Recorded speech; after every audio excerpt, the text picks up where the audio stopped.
ingeta nekela lusela fumunanga mwana nimlene bambuta ebaya ya ful ya biolo tukulandela bena kumbanza matadi bena nzanza kumputu yenge kieno mutatuke masi. Alors lelo eza mokolo ya motuya parce que ngitinga ko télévision o to saba partenaire na télé bula matadi ana matadi to yambi mutu ya munene. Donc un grand initié parce que grand maître ne mwanda semi a format ba initié. Donc yemoko zana no initiateur ya makasi et puis a tiki ba oyo ba yebi vraiment makamulenge le kaka. Alors vous allez vous étonner pour aller niquer à la bande ko beta lingala français ainsi de suite to le baka français to ba lingala ki Congo ndinga lusansu ndinga to zivila kanako mais il est grand temps de repêcher rapidement bande ko o bazola na bapongi yango to memeli bino kuku nyungu oyo andoleka chaque samedi boye baye bokomona ye bozala presete boyoka ye nani yango azali yango wana biso tokoloba mingi te tozokende kolakisa bino kunyungu oyo kolobela biso makamba motuya. Alors chaque samedi bozala toujours branché na liboso ba écran na bino bao basalelaka Facebook, YouTube, même TikTok. Je crois que vous s'abonner na ba compte na biso po bozanga ta eloko moko te. En tout cas bandeko na ngai bozala vraiment très patient et bolanda motango oyo ayeli biso mokolo lelo ika kufumu yenge mutamutu ugisonga kwako mono uta landu msingi mfuidi mrufila lwa vitani mina mpanga makuku na bunzi kiangana na nsundi mfutile na kwenu yenge diaka yenge ale mfumu kama longo tunatini uno kiaki kade mo introduction to kele clair ke mutu tuti kutusonga uno kiaki wena mutu kukunyu mkati kwa bumbia Kongo me uno kiaki kama longo tunatini kade nkango wa vimba beti vingi na nkango matadi nkango kumputu bena kumtiza Asia Amerika kumtiza mputu yebena kukachopa kwa bon kya ngudia malongo ngeu tunatini uno kiaki matondo mutamuntu mailunatini ka bonsu ba mutaba basasa ka kamfafu kansi ntsafu isafu ka vifua fora bibo malongi ukansi malongi idina nzole nga normalement bonso sasa mu France avo presque à l'intention de tous les noirs. Pourquoi l'intention de tous les noirs? Tukala mutandu kokiluta bantu bazero. Maintenant tu saurais tu kota mutandu ki mosivo grâce ko ba noir. Mulia mundombe kabisa bunani kena.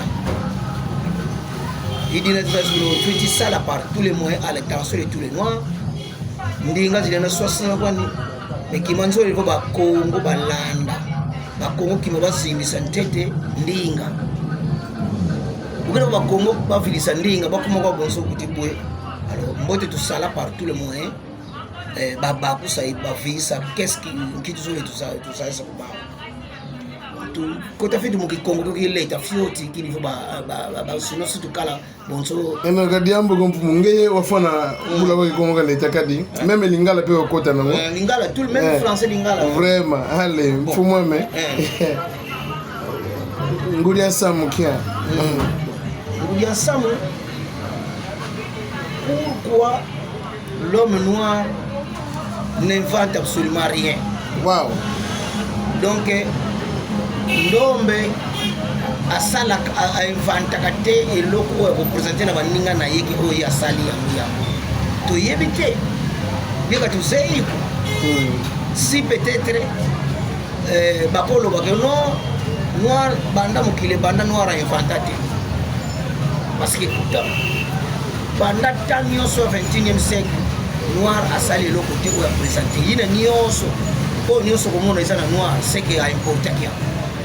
Alors c'est pour cela, pourquoi c'est très important batu ba usabia mboya yo batu ba comprendre ko nini noir aso vivre kaka même ni amakutu soko monier nyama mais marqué c'est là mais ndombe kina kuzinga l'homme noir a un objectif bien ça un objectif il Afrique l'homme noir a yebi Afrique l'homme noir a yebi tout pays où il y a ça na moté l'homme noir a yebi eloko moko te alors il est représenté or tout le monde qui vient exploiter en Afrique bah mec qui ça bah toto bah y'a c'est la quoi bah mais bah yebi déjà que nous allons en Afrique pour faire ça et ça et ça et l'homme noir qui comme en Afrique qu'est-ce que tu es en train de faire no qui m'a montré banda nyons mettre avec toi on va l'église on se c'est bien au sala gani c'est pour cela pourquoi pourquoi quand on a débat yango il y a casse ma solo il fallait normalement te présenter le comme oui et le quoi na nini la démocratie et la théocratie. Voilà, la démocratie et la théocratie. Et la théocratie. Démocratie muki Congo Kinkamala. Kinkamala, ouais. Théocratie muki Congo Kizamala. Kizamala. La démocratie c'est le pouvoir du peuple par les élus du peuple. OK. La théocratie c'est le pouvoir de Dieu par les élus de Dieu. Si aujourd'hui l'homme noir ne croit pas croit peut-être seulement à la démocratie selon les explications de l'homme blanc, c'est la foutaise. Donc la démocratie. Si c'est vrai la démocratie c'est le pouvoir du peuple par les élus du peuple, pourquoi les autorités choisies par le peuple ne font pas la volonté du peuple? Parce que ça la volonté du peuple. Bon, sont total presque partout le peuple a revendiqué. D'ailleurs, nous allons revendiquer. Donc, son pouvoir, ils font les lairs, il y a bas ou il y a bas. Où est le pouvoir, où est la démocratie? Alors, il fallait normalement, comme les peuples ne font plus rien, il y a une grande séparation entre la Kinkamala, veut dire la démocratie, et le pouvoir du peuple par les yeux du peuple.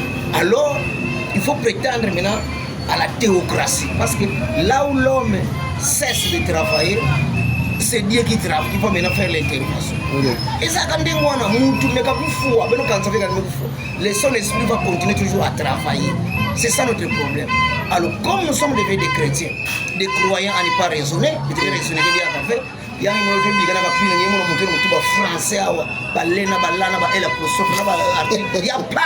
absolument rien. Et les sorts, il y a un peu de continuer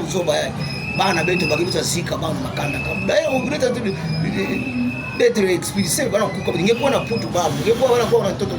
c'est ça notre problème. Là, il y a une démocratie qui est Kamala. Quand il y a l'homme noir partout, la loi de nature. Mais la loi de la nature. Après un certain temps, on montre que coule. Après un certain temps, on montre que mène. Après un certain temps, on montre que Banakoudia. Après l'évolution, taille, on change. Il y a beaucoup de développement. C'est la loi de Dieu qui est en train de se faire. Maintenant, on va faire ça. Kana kangu mele mbaba mbaka ba ona kikole mingi pass mingi mingi kangu nopiti sambe na tata nzambe ketinda ka batu awa tata nzambe ka pona mfumu na bakepona na démocratie bakebokila kani élu du peuple c'est la démocratie mais tata nzambe yakepona il faut une fois na vision nani pona ka Jésus Christ nous avons vécu na ba parce que bien que ba chrétien qui a choisi Jésus Christ. Je ne sais pas si les Israéliens de cette époque-là battent pour Jésus. Non, c'est Dieu. Qui a choisi le prophète Mahomet? C'est Dieu. Musulmans, d'ailleurs, Kanakou, tout le temps, ils protègent. La fuite de Mahomet, des mecs à la Médine, 2000 km, ça va tirer pas. Mais à la fin de compte, aujourd'hui, on parle de Mahomet. Et chose grave, Galilée est venu sur la terre à cette époque-là. Non, c'est la terre qui tourne autour du soleil. Mais alors, pas le soleil qui tourne autour de la terre. Papa, maintenant c'est le Bakaka, maintenant c'est grand monsieur Wanaswa, je ne sais pas, Boyebi Yango peut-être, parce que tout ça, surtout les Noirs, Baye Makambote. Galilée, Batumbaye, vivant, on a dit à l'Obaginde. Mais après quelques temps, on comprendra, c'est vrai, il a fait raison. Lorsque Galilée quitte le monde spirituel, il y a pas de se manifester comme marché. Il y a que démocratie, il y a une théocratie. Qui Kizamala. Donc là, c'est Dieu qui pointe. Maintenant, Batoumi, on comprend que c'est depuis longtemps Dieu a commencé à envoyer des gens ici sur la terre pour nous libérer. Mais les gens qui nous tiennent à la colonisation, bah, peut-être mettre télé mangolo sans mettre une Batoumi. Voilà des problèmes africains développés qui fait. L'Afrique est qu'on a placé en termes de vie. Donc, source c'est la force démocratie qui est présentée. Mais tu sais occuper la théocratie. Mais mon tu vas présenter peut-être que tu as déjà dit suspect. Jamais un blanc pouvait soutenir. Il y a des gens qui ont fait c'est bandom. Mais il y a des gens qui ont supporté c'est que c'est ça la règle. Il y a un combat sur la terre. Non, chez nous ici, le monde c'est une grande forêt de jungle. Si tu ne manges pas, tu seras mangé. Alors, c'est ça, première cause. Tous les hommes de Dieu qui viennent nous encourager, qui viennent nous donner la force, ils sont toujours combattus. Mais tu vas citer pas comme mauvais soleil, comme non, bah tu vois, on n'est pas citer les noms. Mais tu mets pour ça, la démocratie, la théocratie, peut-être il y a une certaine compréhension. Voilà, tu pour ça, Tata Nzambi na Mazulu, en Tata. Dieu omniprésent, Dieu omniscient et Dieu omnipotent. Mais tu n'as que Congo, tu as beaucoup là-bas. Ne Congo, Kalunga, Lunga, Babio, Nembumba, Umba, Sumi, Toto, Nempungu, Tulendo. Mais comment se fait-il que la faculté est banane, la faculté n'est pas bête? Mais quand tu vas plus, il y a que PV, il y a que Mouela, il y a que Souni, il y a même un problème pour les autres là qui collent l'enseignement. L'homme noir, mais quand enseignement, parce que l'homme noir ne raisonne pas, il croit seulement. Il croit que caca, mais c'est regrettable. Mais l'homme noir accepte cela. Nous sommes venus d'Adam. Et toutes ces églises qui prennent toutes ces bêtises, et les églises qui donnent la valeur normale, donc, Tata Nzambi na Masula ni tatu. Tata Nzambi ne kongalunga lunga la baboya bio, ne mbumba umba zule ntoto, ne mpungutulendo. Cela veut dire dans l'explication française, il y a Dieu omniprésent, omniscient et omnipotent. Donc ne mpungutulendo. Ngeme katala contact va na Tata Nzambi na Masula na beto. Anme bakaka permet kitsaka na beto. Beto ke neti ba kombo fe neti ba ngulu ve. Beto batu. Donc il faut ni Tata Nzambi nous étions créés comme ça. L'homme noir mais quand vous tout la membre nion sous la forme normale qui en recevoir force ina Tata Nzambi tinlaka. On est ça qu'est-ce qu'il faut faire parce qu'il y a un Dieu au ministère qui va le mbumba umba sous le ntoto branche en vimba yaki Dieu scientifique papa ba mama ba tata la façon que faut la buso ba ya mais que awa ba organa beto betike mona kaya même que mona ngikima kusala ukele est-ce que malade vient quel vous ne voulez pas traiter le problème à la source mais on a traité le problème il na benoke kona sala kani façon ya que voilà compliqué il faut traiter les choses na omniprésent Tata Nzambi kina ye muma kasaba Tata Nzambi kina je sais qu'est-ce que je veux tina masumu muma kasaba ke maza ou bien la science et compétence kina mu mukezo la musali la yao muma kasala ke lempumu tulendo ina ke yala kanyoso muke yala yao mule pesa ka exemple ni mona lota ndozi ni melota kana inti ina misali saka umuntu fana lota kifunga fana ngemona inti ina fana ngela mu kana su yina ngemona ba yeva naka peve parce que c'est l'esprit réagit na âme mais quand ngeme vuanda ngekaka ngiko na baka inti ya ngove ngesala experience na vie inti nake bigana ka peve mais ngeme katuba inti ya mu mona ka yao ya sadisaka pla mu sadisaka mutu lifunga ngeme ka baka imeni Tata Nzambi ke tinda mutu kena kubela kifungo ngeke kuisa kanye sam ngeke kukisa ba experience na fana ngeke kuisa kifunga mona inti baka inti na sala ya ke dia ka religion fait ngeme katuka n'était pas religion ngeme mona ngeme ma science ngeme donc c'est mazayu voilà ngeke baka inti na ngeme ka sala ya imene ngeke mani sa sala ya imene mutu na mefuko benga papa c'est vrai na biki en tout cas na kombo Nzamba sali ça maintenant ngeke baka boki ani la futa ou pas ça dépend ngeke Alors, Mboubé, mon abana fait qu'il y a 50 ans, vous allez protéger ça, c'est le pouvoir de Dieu. Vous commencez à protéger cet arbre. C'est ça qu'on appelle Dieu omniprésent, omniscient et omnipotent. Mais comment on a niveau il a fait? Mais tu vas pousser la fiole sans la rapidité, sans toujours la le premier jour, la collaboration qui existe entre Dieu et la bête au bateau. Nous sommes en esprit. Parlant de Dieu omniprésent, c'est que nous collaborons ensemble. Parlant de Dieu omniscient, nous fait du bac. Parlant de Dieu omnipotent, je dois protéger même les petits enfants, même qui nous ont dit l'amour, nous fait protéger. Parce que siku amahanza na Kikongo na français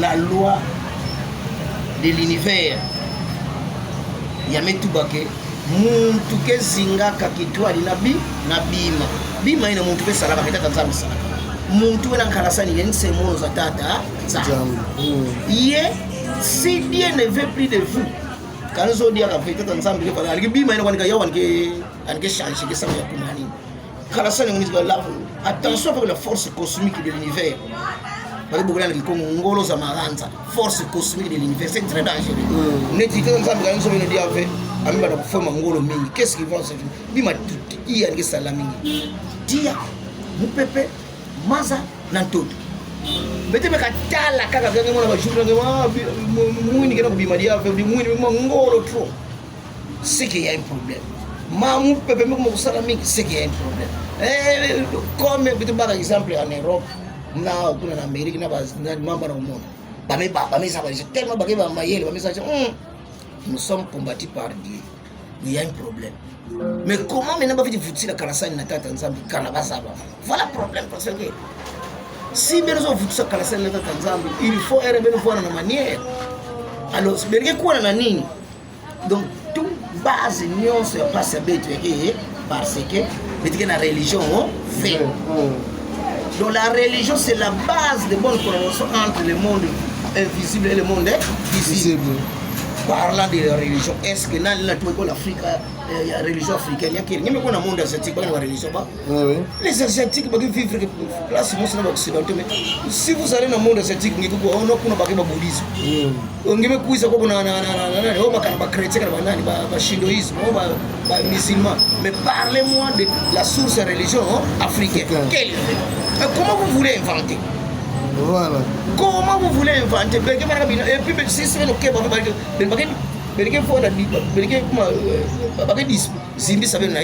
une partie de l'Afrique ne vit plus. L'Afrique du Nord. Est-ce que ce sont des Africains? Mais nous avons discuté. Derrière nous, dans l'équipe du Maroc, entraîner il permettait de terme. On a parlé de non, non. Je demande grâce au monde arabe. La récente Coupe du Monde. Bon, je dis grâce au monde arabe. Mais le monde arabe en Afrique, ça c'est quoi? Ngulu vile kutuba mambo ya mameme na paka mameme. Wale kutuba mambo ya mameme, wale kutuba mambo finalement. Permettez le terme. Vraiment. Les Africains en fait ils raisonner. Wow. L'Afrique n'a pas de religion. Quelle est maintenant la source? Il y a la religion Afrique. Mais je vous dis que moi qui vous parle au moment, je connais la source de la religion africaine. Je sais la libération. Parce que si vous n'allez pas le faire, vous venez la Kizamala, la théocratie Kizamala. Vous attendez Kizamala, mais Kizamala vient avec force. Les Africains vont vivre des temps de parce que Dieu agit par le feu, le vent, l'eau et la terre. Les gens vous supportez à vous ne voulez plus qu'on puisse parler de la... Est-ce qu'il y a Africain qui a la télé? J'ai vu, monsieur le journaliste, qui m'a dit que ça Coupe d'Afrique au boulot. Afrique du Sud contre RDC. En Afrique du Sud, il y a l'hymne national en anglais. Et voilà, RDC, il y a l'hymne national en français. Mais au Cameroun, au Sénégal, et tous ces mondes-là, monde des Noirs. Et pas de langue noire. Mais il y a nous peuplerons, nous bâtirons. C'est quoi vous peuplerez? Qu'est-ce que vous allez peuplerer? Qui vous dit? Parce que Ndinga, nous sommes le Bantou. insinga ola ufuti tombo kila mamo makanda dina kwa tata nza lusansu quand on a compris ça au lusansu en français lusansu mugiko la français c'est la culture la culture d'un peuple c'est l'expression de l'âme de ce peuple dont sa langue est le véhicule principal vraiment la culture d'un peuple. Donc la culture a une certaine définition, mais vous bien le coup en fait. La culture d'un peuple, c'est l'expression de l'âme de ce peuple dont sa langue est le véhicule principal. La culture d'un peuple englobe les valeurs morales de ce peuple, les visions du monde de ce peuple et les relations de ce peuple avec l'être suprême, les dieux et les ancêtres. Donc, il y a un problème clé, l'Afrique n'a pas de religion. Mais si vous voulez chercher la religion africaine, il y a mis Bandaka déjà. Et la religion africaine nous dit que d'ici quelques temps, il y aura de grands événements qui vont se passer parce que la théocratie va maintenant réagir sur la terre. Ça, le peuple noir n'a pas de démocratie freinée par l'Occident. Et bien, il est déjà menacé. Lorsque vous voyez que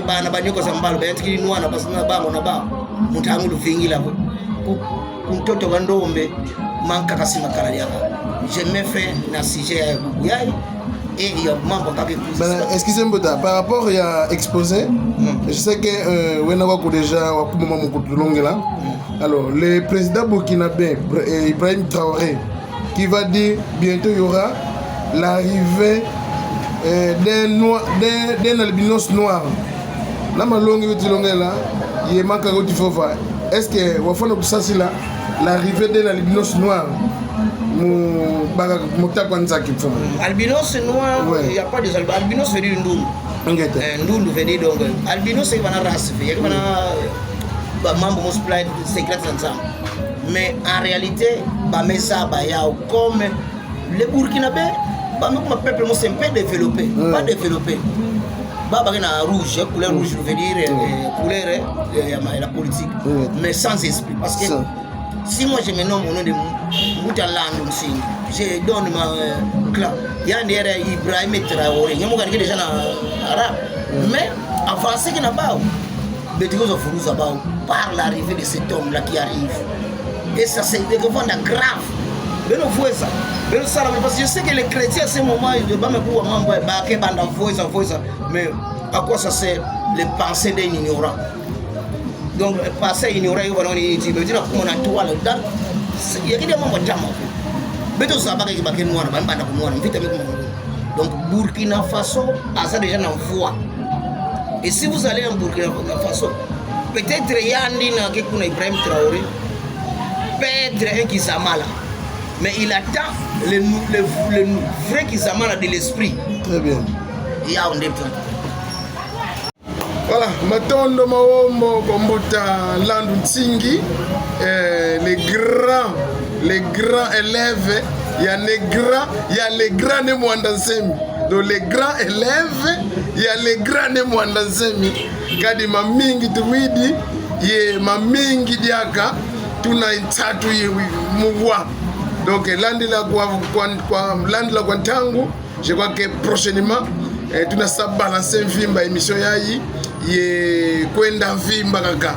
Alors vous qui voulez soutenir l'émission, je crois bien tu dois afficher numéro ya Mbotalando Tsingi, on go benge na privé au benge tuni mituna parce que belé baza na possiblement ba prendre belé sur ngita ko télévision. Alors bon mandia ko mona ba grand élève ya grand Mwanda Semi bazo bima déjà mikolo. Ba oyo ba wela ki mo quantité mais baza na soif ya ko boté ya biso batu biso landaka bango tout le temps. En tout cas merci Matondo Maombo Mafuana kwange longeto fumu Landu Tsingi. En tout cas beno babulu tutula na fulbe biso lena lo sala moyenge tuna mona dia lumbu na